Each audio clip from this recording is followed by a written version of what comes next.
Alright guys, welcome back to the channel. Hope everyone is doing well today. Thanks a lot for all the subscribers tuned in, and shout out to anybody new. Let's talk about this David Morrell versus Edgar Berlanga situation. Now, David Morrell is the mandatory for Edgar Berlanga, right? After Berlanga's win, he got elevated to the WBA mandatory. Now, when asked the question at the post-fight interview, Berlanga said this. You know, after the fight, I met up with Morrell, and he said he would take that fight. If you couldn't get Munguia, if you couldn't get Canelo, would you consider Morrell for your next fight? Nah, we on to something different right now. You know, I know they gave us a WBA medal, you know, #1 for the title, but yeah, we on to bigger things. You know, we want Canelo. Now Berlanga and his team, Eddie Hearn, they didn't actually bring up David Morrell. Okay, they just said that he was the WBA mandatory. So why would you bring up David Morrell's name? He's an absolute beast.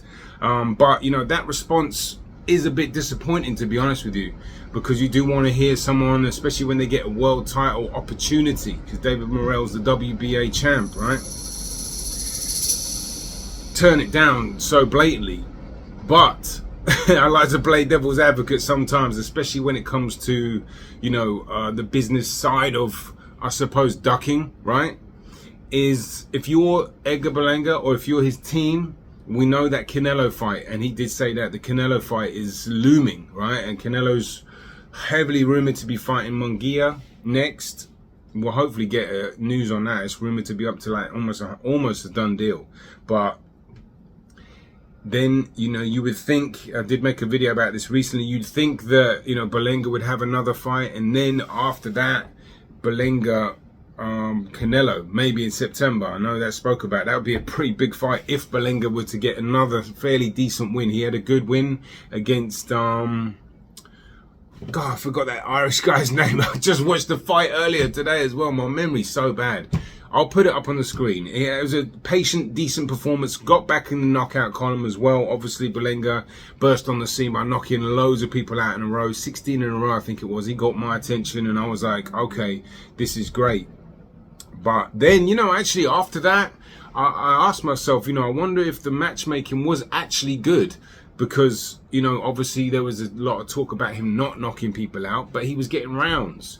And, you know, you do need rounds as a pro at the end of the day. You can't just keep going through knocking everyone out. And, you know, you need experience, and he got a lot of that. And yeah, there were some shaky performances in there, but it's all about learning on the way up. And, you know, some lackluster performances, and, you know, but he was still in the win column, all right, still winning. And then, you know, he got back in the KO column, as I said. I can't believe I forgot that guy's name. Anyway, doesn't matter. What matters now is that, you know, obviously this mandatory situation probably won't happen, at least not yet. Now, if you don't know who David Morrell is, I'm sure you do if you're tuned into this. He is a beast, all right? He is a Cuban, hard-hitting, powerful, aggressive southpaw. Doesn't fight like your typical Cuban. You know, you know, a lot of Cubans typically are on the back foot. They're usually thinkers. They're usually very slick and, like, you know, outmaneuver you, use beautiful footwork and counterpunch you. he's coming forward, and he's looking to put a hurting on you. I put him in the same category as, not necessarily like credentials or just style. Benavidez, Matias, Beterbiev, Tim Tszyu to a certain degree as well, where their objective is to hunt you down and break you down and get you out of there. That's their goal, and that's what David Morrell does. And he's a hard hitter. He comes to put a hurting on you. And you look, Berlanga, he can box. Do you know what I mean? And I think, you know, shout out to Miracle Boy Boxing once again. Great channel. I think he's based in Puerto Rico, but I watch his videos. He brought this to my attention. Shout out to you, bro. He was saying, you know, Berlanga can't box in this. You know, I slightly disagree. He was also saying it would probably be a better opportunity if Berlanga went out there to try and get Morrell out there. That's definitely feasible. I do agree with you on that. But I do think Berlanga can box a little better than people think and realize. And, you know, he probably approached that fight, if it were to happen, a lot more cautiously. He's got a bit of pop himself. You know, we don't exactly know how powerful it is yet. I think it's pretty powerful.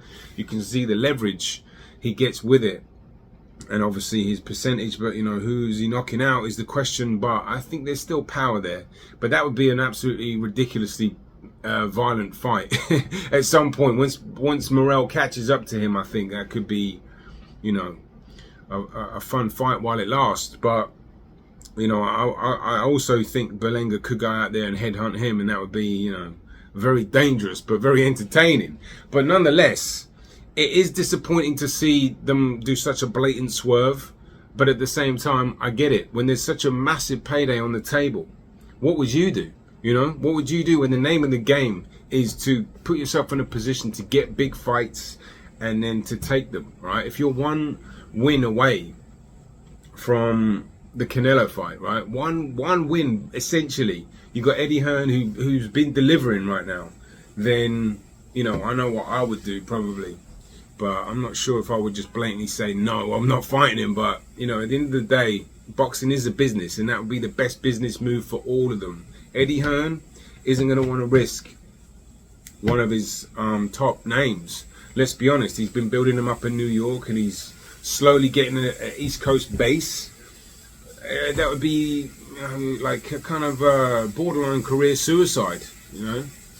Anyway, let me know your thoughts on this mandatory situation. Let me know your thoughts on the actual fight itself. And if you are new to the channel, hit the subscribe button. I've got loads of videos coming. Thanks for watching. And if you enjoyed the video, hit the like button, of course. I'm out. Cheers.